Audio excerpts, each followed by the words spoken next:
over to Canada. We're going to start off in Canada first. We're going to start off domestic because, man, do I got a story and a half for you guys.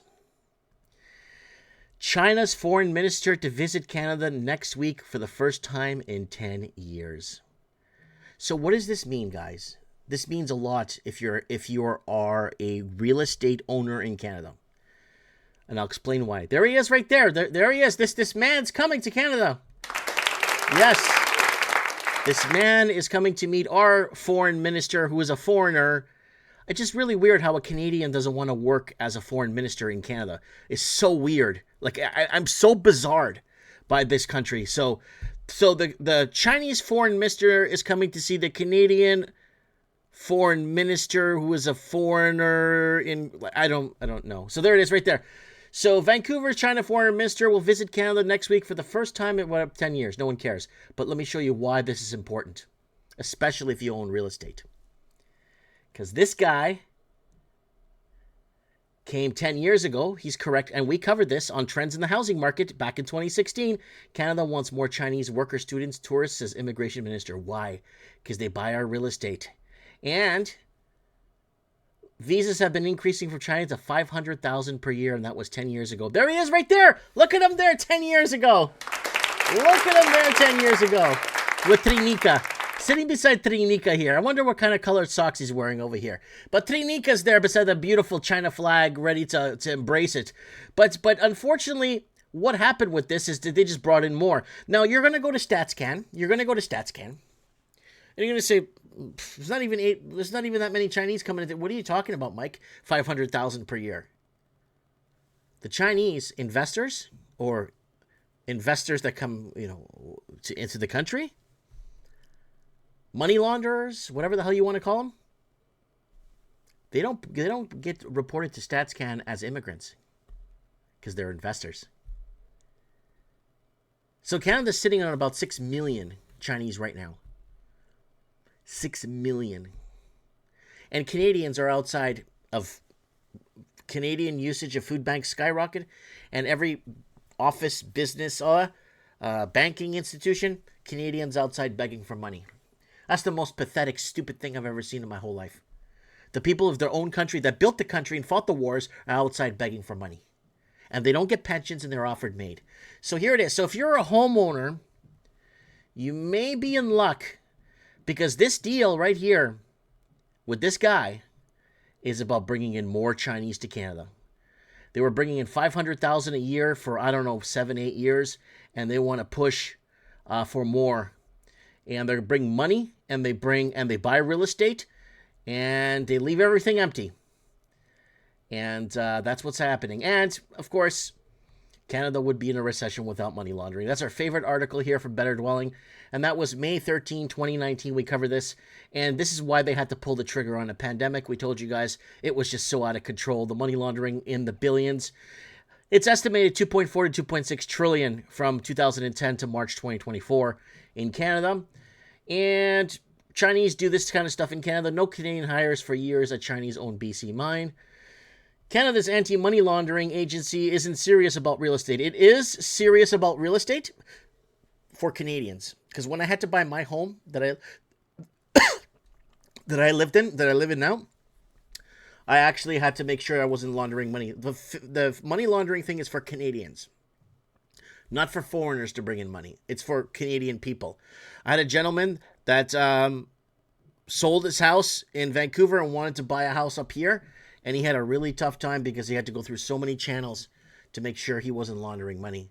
And he was a white gentleman, right? So they do care about money laundering, but it's only for Canadian proper, or European proper that's living in Canada. And 2 of Canada's largest banks hit with anti-money laundering fines. We covered this back in 2023.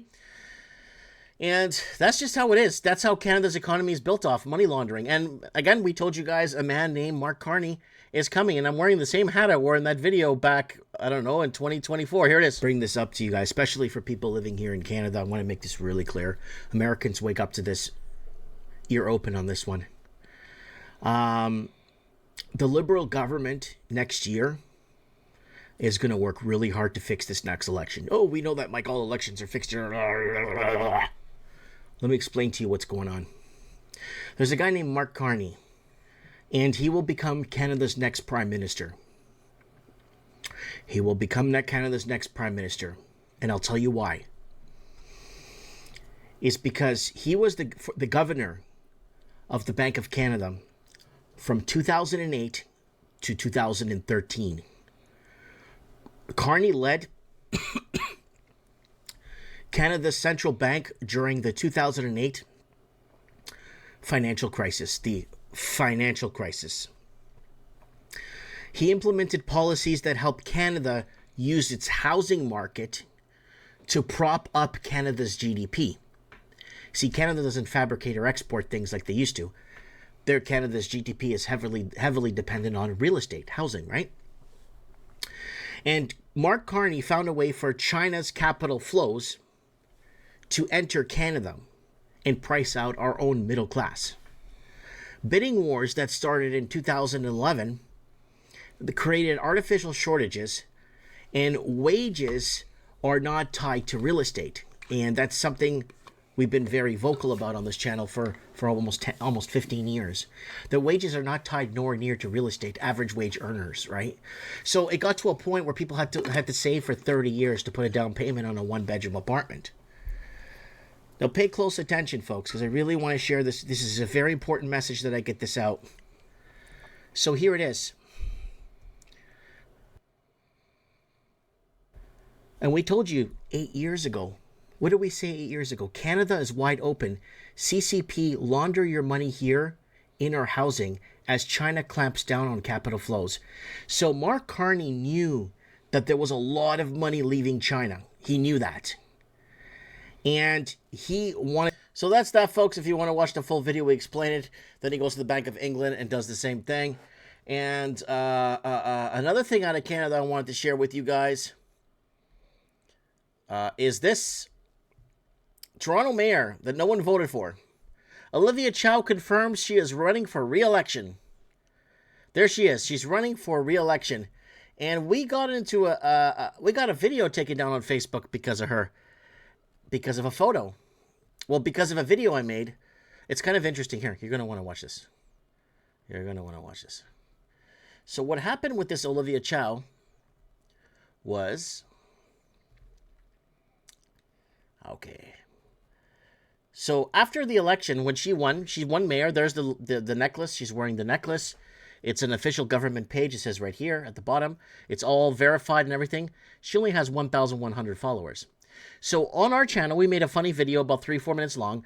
This guy can't read. Mike Martin's 121,000 followers, and I can't read. And I'm not even verified. I'm not even allowed to have a page on Facebook. I think I was even suspended on Facebook at this time. So she's the most voted for mayor in the history of Canada with 1,100 followers with an official government page. My video got taken down the next day. I went back to her page and she has over 60,000 followers overnight. You see? They saw the video. This guy is right. People are going to catch this. How does the most voted for mayor in the history of the Milky Way galaxy have 1,000 followers on her Facebook page? The most voted for mayor that ever existed in the history of the universe have 1,000 followers. It makes no sense. And a guy, me, that can't even read, has 121. Something's not right here. And they took the video down, of course. Why wouldn't they? Right?